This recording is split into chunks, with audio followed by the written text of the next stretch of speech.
వెంకట్, నేను నమ్మకంలో ఉంటా. ఒక ప్రైవేట్ లెక్చరర్గా పనిచేసుకుంటా. అసలు ఈ బిజినెస్లోకి రావడానికి నాకు విచిత్రం ఏంటంటే, నాకు స్టంట్ పడ్డేది సార్. నాకు స్టంట్ పడ్డాక ఒక 3 months దాకా నాకు ఏంటంటే కాలేజ్లో ఎక్కడికి వెళ్ళకుండా ఇంట్లోనే ఉన్నాను. ఆ టాబ్లెట్స్ అనేది ఒక 8 టాబ్లెట్స్ నేను వేసుకునేది సార్.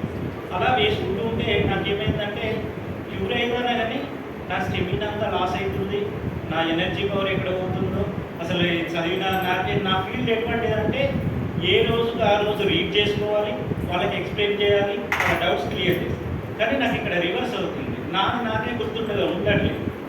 అప్పుడు నాకు అలానే కంటిన్యూ అవుతున్నా.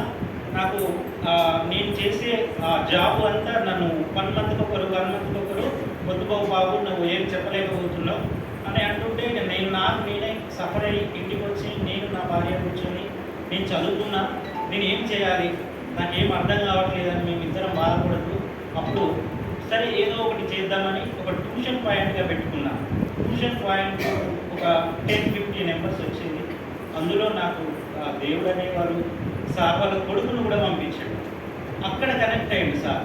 ఆ బాబును పంపించడం వల్ల నాకు సార్ కూడా ఒక 2-3 సార్లు నన్ను అబ్జర్వేషన్ చేసి, బాబు ఏంటి అసలు ఏంటి సార్ మీకు ఏదో ప్రాబ్లం ఉంది అని అన్నట్టు అంటే నేను చెప్పలేదు. ఎందుకంటే మళ్ళీ ఈ సార్కు చెప్తే వీళ్ళ పిల్లలు కూడా పంపించడు కావచ్చు, నాకు వచ్చే ఒక 3000 నాకు లాస్ అయితే కావచ్చు అని.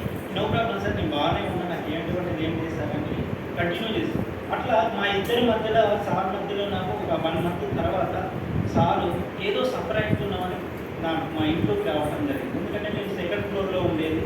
నాకు ఎందుకంటే అక్కడ ఒక 3000-4000కే రెంట్ ఉండేది కాబట్టి నేను ఫస్ట్ ఫ్లోర్లో ఉండి పైన ఉంటుకుంటూ కింద దిగలేకపోయేది. ఏదైనా ఉంటే సార్ ఫోన్తోనే మాట్లాడారు.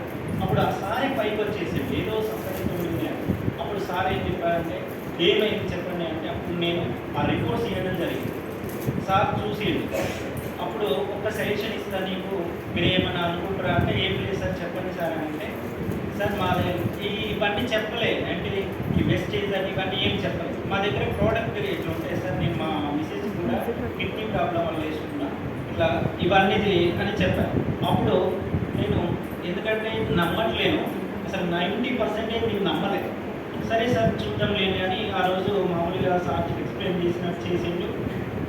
తెల్లారి మళ్ళీ అవి తీసుకొచ్చింది సార్, ఆర్ట్కి సంబంధించిన క్లాక్స్ వాటికి సంబంధించినవి తీసుకొచ్చింది. సరే వేసుకోండి, మీరు వేసుకున్న మెడిసిన్తో పాటు ఇవి వేసుకోండి, యూజ్ చేసుకోండి సార్ అన్న. నేను సరే సార్ అన్న, ఎందుకంటే సార్ మళ్ళీ పిల్లలను పంపించడు అని అన్నా. అప్పుడు డబ్బులు కూడా ఇవ్వలే, నేను ఎటువంటిది ఏమి ఇవ్వలే, కానీ తీసుకొచ్చి నాకు పక్కన పెట్టేసి వెళ్ళిపోయింది సార్. అట్లా మా ఇద్దరి మధ్యలో ఒక 10 days అట్లనే జరిగిపోయింది. వేసుకుంటున్నావా సార్ అంటే సార్ ఏం చేస్తున్నా వేసుకుంటున్నా సార్ అంటే, కానీ కంప్లీట్గా వాటికి ఓపెన్ కూడా చేయలేదు. నేనేమనుకున్నా అంటే ఇది ఆర్ట్కి అయింది, సార్ ఇచ్చేది ఏదో ఆ సార్కి ఏమొస్తుందో.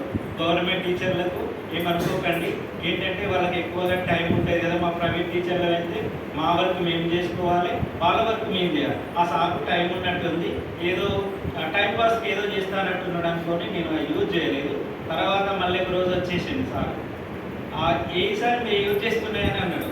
వచ్చి ఓపెన్ చేసి చూద్దామని చూసే వరకు వాటి క్యాప్ ఓపెన్ చేయలేదు. అప్పుడు నాకు ఒకటే చెప్పింది, సార్ నేను టీచింగ్ ఫీల్డ్లో ఉన్నా, నేను MS బీడ్ చదువుకొని ఇవన్నీ చేశాను సార్, మీరు వేసుకోండి, మీకు ఏమన్నా ప్రాబ్లం అయితే నేను కావాలనుకుంటే మీ ఇంటి పక్కనే అంటే ఒక గల్లీ తర్వాత సార్ వాళ్ళది నీకు వీడియో తీసుకుంటా సార్ మీ దగ్గర, మీరు క్యూర్ అయినప్పుడు మళ్ళీ మీకు ఏమైనా ప్రాబ్లం అయితే ఇది మీ మేడం దగ్గర ఉంటుంది, నా జాబ్ పోతుంది, అంత కాన్ఫిడెన్స్గా చెప్తున్నా సార్ అని అన్నప్పుడు నాకు కొంచెం అలా టచ్ అయిపోయింది. అయినాక సరే సార్ చూద్దామని మళ్ళీ ఆ టాబ్లెట్ వేసుకున్నా. ఆ సారే ఓపెన్ చేసి నాకు ఇచ్చేసాడు. అంటే వేసుకున్న తర్వాత 3 daysకే సార్ చెప్పకుండా మళ్ళీ హాస్పిటల్ వెళ్ళిపోయాను. ఏమవుతుందో అని మళ్ళీ అక్కడ ECG అవన్నీ తీసుకున్నా, మళ్ళీ వచ్చేసిన. మళ్ళీ ఒక 3 days తర్వాత ఇలా ఒక 10-15 days తర్వాత మళ్ళీ వెళ్ళినప్పుడు ఆ మేడం అది ఏమైంది సార్, మీరు ఇలా వస్తారు, మీరు బాగానే ఉన్నారు, మీరు బాగానే ఉంటే ఎందుకు తిరుగుతారు సార్ అనవసరంగా అంటే నేను ఆమె కూడా చెప్పట్లేదు.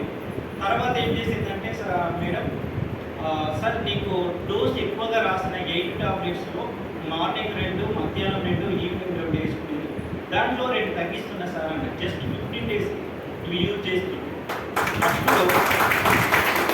అప్పుడు నాకు కొంచెం కొంచెం ఆహా ఓకే అనుకున్నా. మళ్ళీ ఒక 15 డేస్ తర్వాత మళ్ళీ ఒక 2 తగ్గించేశారు. మళ్ళీ అలా అలా అంటే 1 మంత్ 15 డేస్‌కే ఓన్లీ 1 టాబ్లెట్ వేసుకుంటాను. అప్పుడు నాకు ఎనర్జీ వచ్చేసింది. నాకు చదివిన మైండ్ సెట్ అంతా నాకు గుర్తుండిపోతూ మళ్ళీ కాలేజీలోకి వెళ్ళిపోయినా నేను. కాలేజీకి వెళ్ళిపోయి నా ఫీల్డ్ నేను చేసుకుంటూ అప్పుడు ఏంటి సార్ ఈ బిజినెస్ ఏంటిది? ఈ మధ్యలో ఇంకొకటి ఏం జరిగిందంటే సార్ వాళ్ళ బాబు నా ట్యూషన్కి వచ్చినప్పుడు షెడ్ మీద ఒక ఇంకు పడ్డది. ఇంకు పడ్డప్పుడు ఆ సార్ కొడుకు సార్ మా దగ్గర ఉన్నది నేను తీసుకొచ్చి ఇస్తా అంటే ఏంటో అని మళ్ళీ ఆ బాబు వాళ్ళ కొడుకు తీసుకొచ్చి నాకు ఇచ్చేసిండు. అది హోమ్ ప్రోడక్ట్. నేనేమనుకున్నా అంటే సార్ చేసేది ఓన్లీ హెల్త్కి సంబంధించినవి కావచ్చు అనుకున్నా. నాకు బిజినెస్ ఏం చెప్పాలి. అప్పుడు వాళ్ళ బాబు హెల్త్కు సంబంధించింది సార్ చెప్పిండు. వాళ్ళ బాబు సార్ మా ఇంట్లో ఇంకు ఇక్కడ మీరు రోజు ఆ షర్ట్ వేసుకున్నప్పుడల్లా తను నా దగ్గరికి వచ్చేది. వాడు ఏదో ఇంకు పోతే సార్ మా ఇంట్లో ఉందంటే కూర్చోపోరా ఇంకు పోవడం ఏంటంటే నేను అంటే మన ఎక్స్ప్లెయిన్ చేసినా చేసుకోకపోయింది. తర్వాత వాడు బలవంతంగా సరే ఇక మీరు ఏదో మీ ఇంటికి కూరగానే తీసుకురావాలనే ఉద్దేశం తీసుకురావాలని వాడు ఇమ్మీడియట్లీ అదే రోజు నేను ఈవినింగే మళ్ళీ ఇంటికి వెళ్ళి తీసుకొచ్చేసి సరే చూద్దామని అక్కడ యూజ్ చేసేది ఎట్లా అని చెప్తే వాడు వాడే ఇట్లా దాన్ని క్లీన్ చేద్దామని దాని మీద ఇట్లా అల్ట్రా వాష్ దాన్ని చేసి ఒక హాఫ్ అన్ అవర్ తర్వాత మళ్ళీ క్లీన్ చేసుకోండి సార్ అని చెప్తే మేము అది చేసాం. ఎక్సలెంట్. అప్పుడు నాకు ఇంకా 90 హోమ్ ప్రోడక్ట్ బాగానే ఉంది, హెల్త్ పరంగా బాగుంది. సార్ మీరు రండి, మేడం ఉన్న సమత మేడం ఉన్న మధు సార్ను నేనే ఇన్వైట్ చేస్తాను. ఈరోజు నేను ఫ్రీగానే ఉన్నా సార్, మీరు రండి ప్లాన్ చెప్పండి సార్ అంటే అప్పుడు నాకు వాళ్ళిద్దరు కూర్చొని సార్ ఇది బిజినెస్ ఇలా ఉంటుంది అని ఎక్స్ప్లెయిన్ చేశాను సార్.